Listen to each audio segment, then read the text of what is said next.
Welcome to the Microbook Magic Showcase.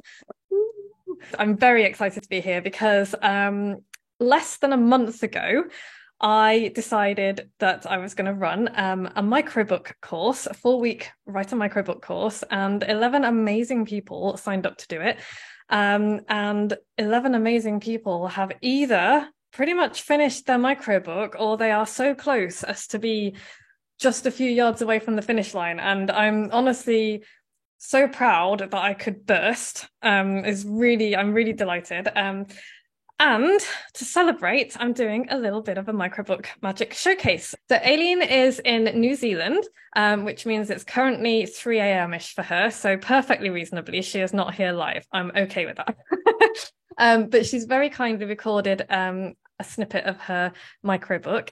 She's going to explain it. This is something a little bit different. I wasn't quite sure what to make of it when I first got it, and then the more I've read it and the more she's built it and the more I've seen of it, I absolutely love what she's done with it. So I'm gonna shut up. I'm gonna let Aileen talk about it and then read her snippet. Hello, my name's Aileen. My microbook is called Dear Jack and Isabella. It's a memoir of sorts because it's also very contemporary fantasy, but it's all about changing direction, having to let go of dreams, in my case having children, and also picking up new ones, because ultimately it's about connecting with magic and living my own story. This is the first part of chapter 2 because it's a bit too long.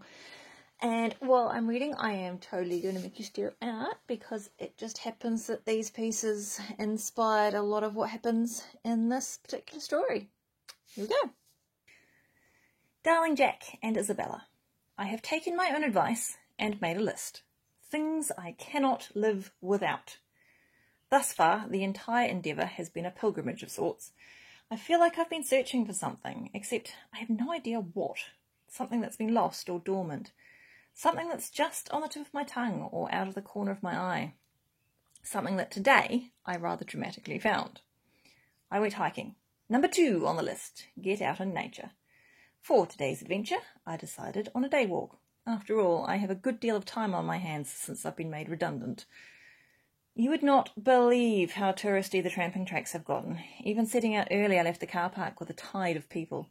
Trampers like me, outfitted with sensible boots, packs and all the gear, as well as the odd idiot flip-flopping along in jandals and jean shorts, with tiny handbags tucked under armpits. We streamed up the gentle gravel track in a cloud of sunscreen and chit-chat. Ahead of us, over the blanket of alpine rocks and tussock, loomed the mountain.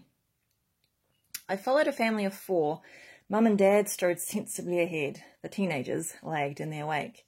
I couldn't help but overhear fragments of the debate, merits of a panther versus a tortoise, and it took me some time to figure out they were talking about tanks.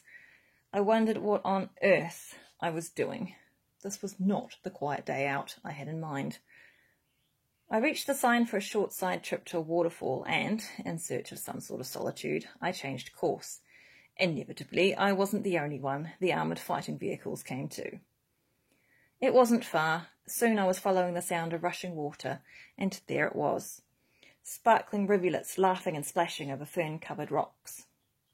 I didn't realise until later exactly what I saw at the waterfall. I was about to squat at the edge of the pool when I saw that someone, a girl, had parked herself at the top of the bank. At the time, I couldn't figure out what she was doing. All I thought was, hadn't she seen the notices to stay on the track? No one else was saying anything, though, and I, being the perennial non-wave maker that I am, turned and headed back to the main track. We reached the foot of the saddle and started to climb. They've made the track terribly civilised, with stairs winding up the steepest gradients. I was amused to note that jandal wearers heeded the warning sign and turned back. From ahead of me, I learned far more about turret design and fields of fire than I ever wanted to know. There's nothing quite like stairs to take a measure of how fit you are. Soon enough, my legs and lungs started to burn. I puffed and sweated and sloughed off layers of clothing. When I craned my neck to see how far I had left to go, I was barely halfway. Why was I doing this again? That's when I saw someone standing on the ridgeline. At least, the rocks seemed to flow up and swirl around something that looked suspiciously like a person. If it was, I have no idea how she got there. It seemed like a silly place to be taking a photo. But no one else seemed to notice, so I held my tongue. At the top, I joined the dotted islands of exhausted trampers, shrugged off my pack and perched on a boulder. I sat for some time, too puffed to even have a drink of water. The view up there makes you feel like you're on top of the world. Spread out beneath you is a giant tapestry of hills, rivers and lakes rolling out to a hazy horizon.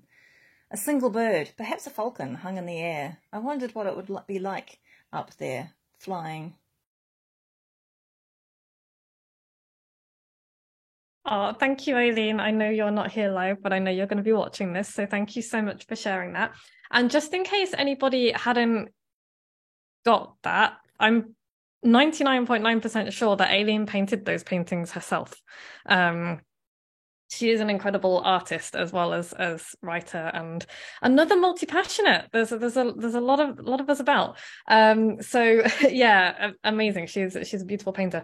So part of the reason that I really love Aileen's book is because she has brought in this element of fantasy, fairies and dragons and dryads and naiads. And I grew up on reading fantasy, Lord of the Rings, David Eddings, that kind of thing. Love it.